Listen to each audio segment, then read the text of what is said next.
one thing I want to guarantee you of, the more success you have, the more fame you have, the more money you have, the more hatred, the more jealousy.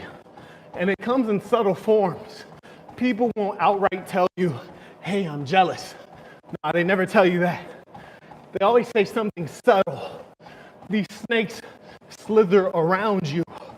They say things like, oh, I wouldn't buy such a fancy car. Well, that's because you can't afford a fancy car. Or they say things like, oh, do you ever work? Well, turns out I work every day. Or they say things like, how can you afford to travel so much? You know, they question what you're doing. You know why they question that? They question it because they're trying to figure out in their peanut brain how you can do things they can't do. But if they were to get on a treadmill next to you, they gas out. They can't run on a treadmill at this speed while having a full conversation. They don't have the air like that. But yet, they think they should still get the same outcome as the man who runs across that finish line first. And that's why you have to look at them like the rodents that they are and continue pressing on, keeping them in your mind, knowing how much they would love to see you sink. And that's why you keep swimming. That's why you keep going.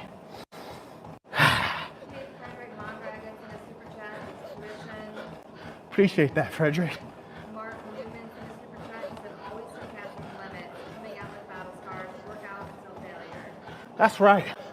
The funny thing, when I was in Miami, I was going for a run. I was the only one sweating.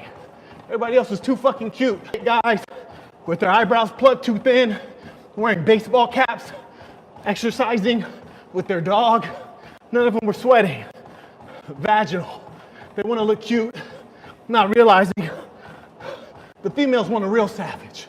They want a guy like me running by them, dripping in sweat, sweat flying off onto their fucking makeup while I'm running by. That's what they really want.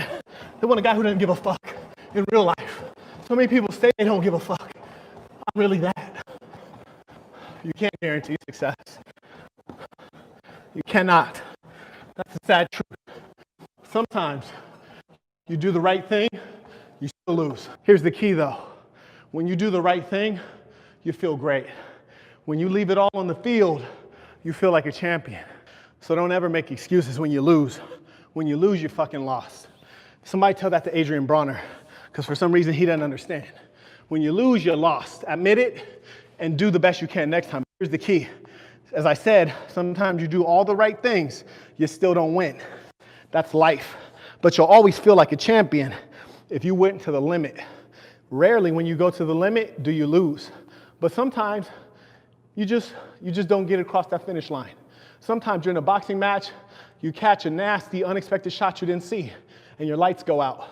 But when you wake the fuck up, you're gonna know, I went out like a savage. I went out like a champion. I went out with my blood on my shield. I didn't quit. I was taken out while I was going harder than the motherfucker. That's the key. Champions love the process of winning. I love getting up early, hitting that bag, hopping on that treadmill. Then I'm gonna hit these pull-ups.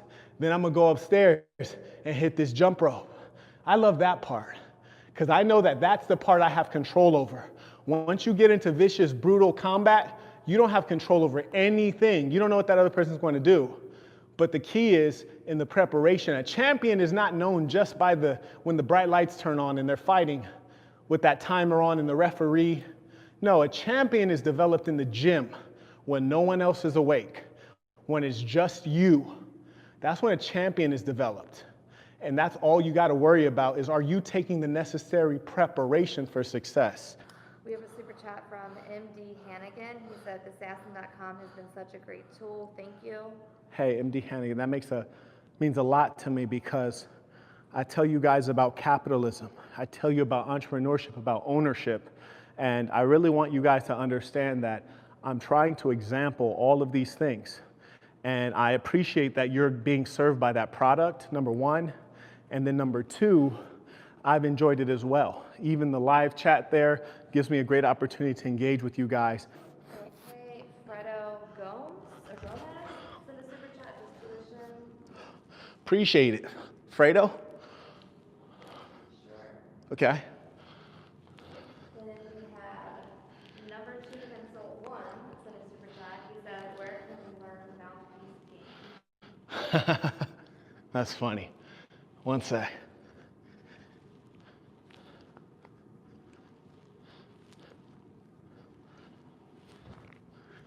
Well, really, you have to be less concerned about speaking in a slick way, and you have to be more concerned about, is there meaning to the questions that you're asking?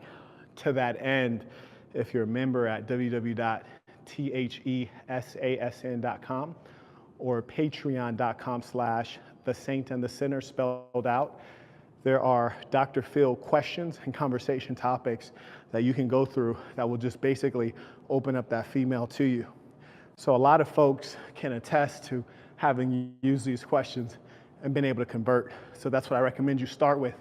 Not only is there the written out questions, there's also audio conversations, there's text message conversation breakdowns, pretty much everything you need. Okay. Big Shot Alliance sent a super chat that said, thank you for Saint's first ever super chat from London. Wow, I truly appreciate that, Saint. As I always say, to do something new starts you on a new path, and to give makes you have that feeling of abundance. So that's a beautiful thing.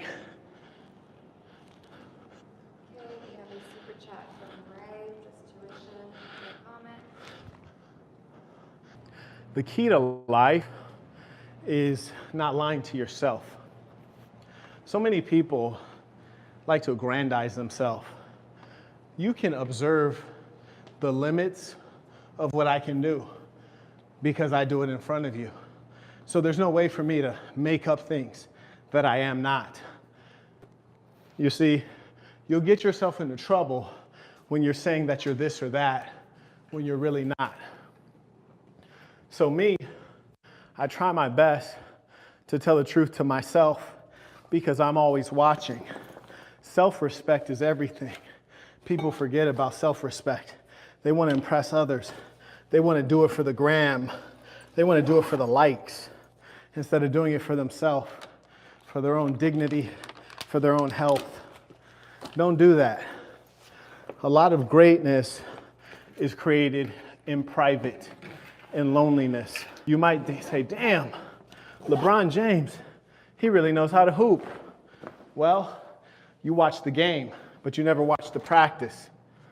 He learned how to hoop like that in practice. And that's what you guys got to learn how to do. Focus on that goddamn practice. I highly recommend you get women who are all about you. If you have a female who wants to sleep around with other guys,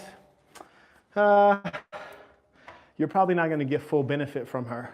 And getting the vagina is the lowest benefit because every woman has a vagina, okay? You always want to keep her guessing, keep her on life support. So never show your hand. If you don't remember anything about the females, remember that. Favorite body part to work? I think about the body in an integrated way. So it's very difficult to isolate. But in terms of what body part do I think makes the male look most imposing, I think if you work the chest, you'll get a lot of value. Because in working the chest, you have to work the arms. Further, when men don't work the chest, then you get a flabby chest and you look like a female. I haven't even gotten any calories. We haven't even eaten. But we're gonna get this work in. Some people ask for things without giving anything in return. As a man, there's no free rides. You always have to come with an offer. Real men know that. Always be service-oriented.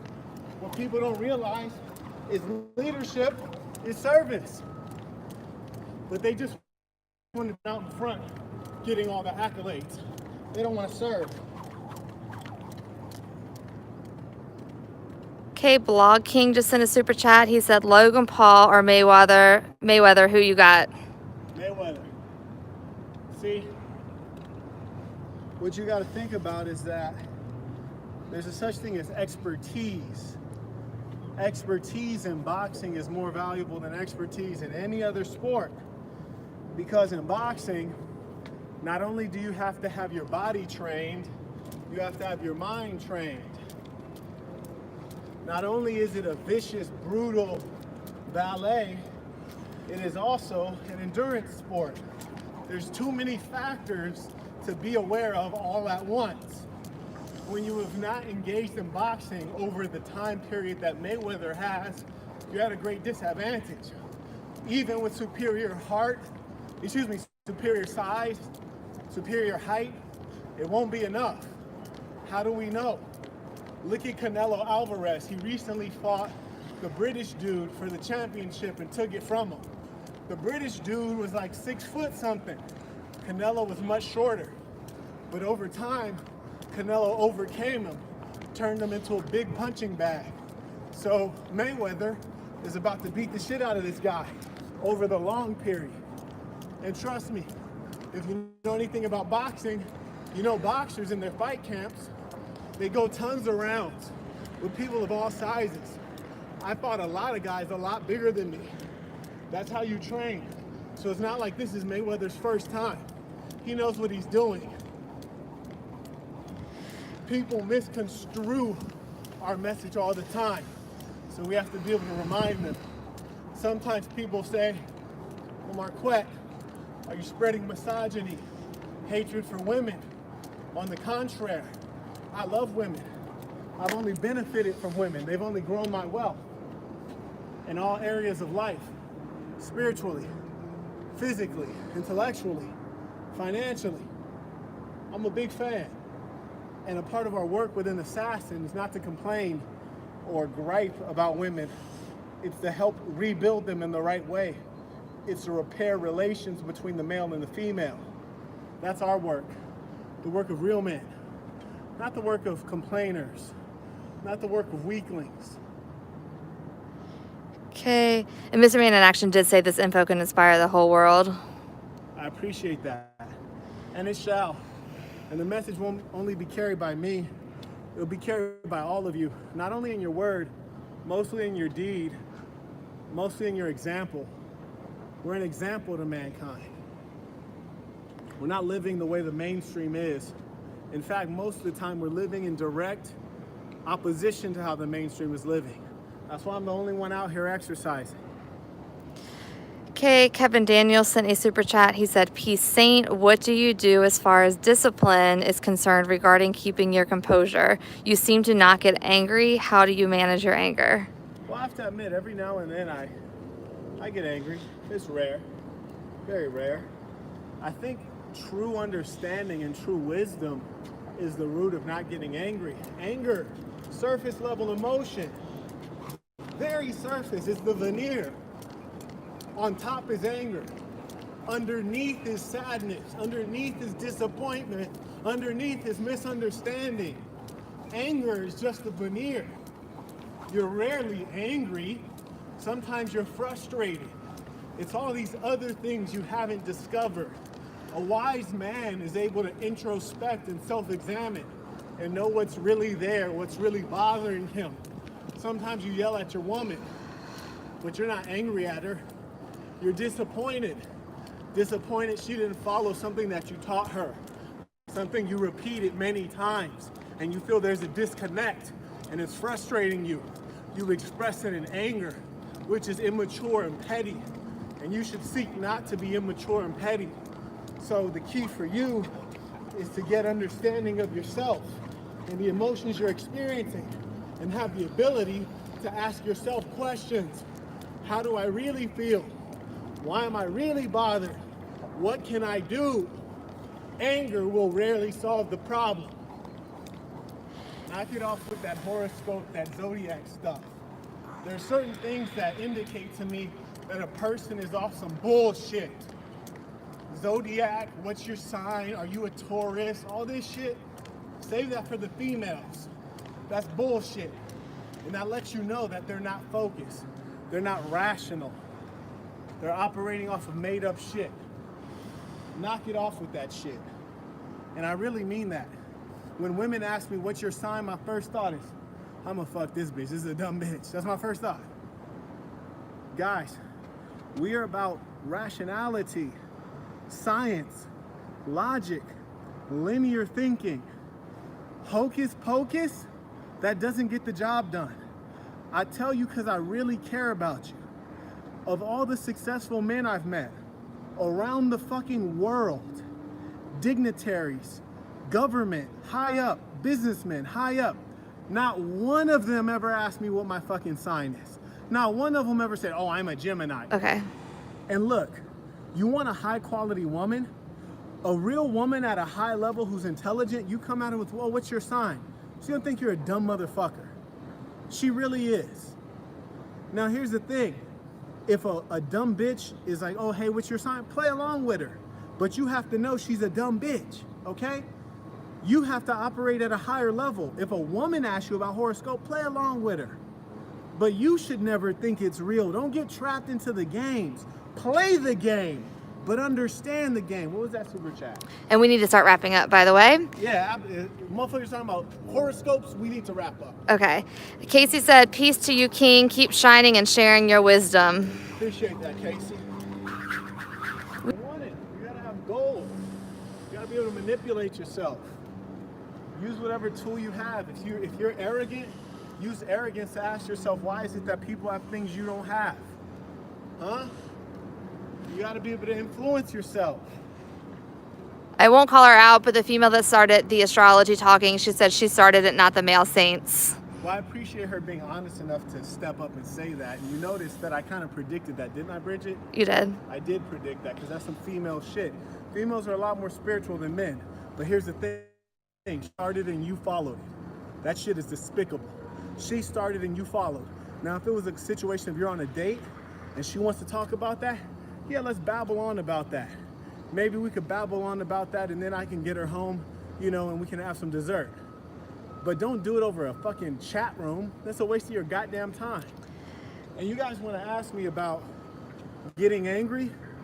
Yeah, I'm angry about this. Why? Because I'm disappointed. Huh? I'm disappointed. If I ever had a son and he had the opportunity to ask questions and gain knowledge, but he's talking about a goddamn horoscope sign, or he has the opportunity to cut off this fucking computer and go work out on his own, but he's talking about a horoscope sign, he has the opportunity to look at this beautiful view and see that there are hundreds of millions of dollars every single day in cash money on this 4-block area, and he can think big dreams, but he's talking about a fucking horoscope sign? Y'all be hella disappointed. We're about to get to a point where we gotta confer sainthood, because we can't just call everybody a saint. If you over here talking about some horoscope, you're not focused. You're not on the same page. We're out of sync. This is for focused men. This is not a show. Okay, let's... This is not entertainment. People are saying, I like your show. This is not a show. I'm not here to entertain you. I'm here to give you this goddamn game. Number one, you have to bring value to yourself so you can appreciate yourself. When you start moving forward, you're going to be able to congratulate yourself even for small steps forward and say, damn, I did a great job. I'm proud of me. So I encourage you to set a small goal, make a step toward it, and then celebrate yourself. Now, saints, rather than focus on the people who were unfocused, I want to acknowledge the people who were focused. Those are men to be admired. So shout out to the saints who kept their mind pure and saintly. Let us end this the way we always end this. And I want you to say this with conviction wherever you are, knowing that this is true of you. The creed of the assassin. I am going to be who I truly am because I am remarkable. And I'm going to strive every moment to show the greatest part of who I am.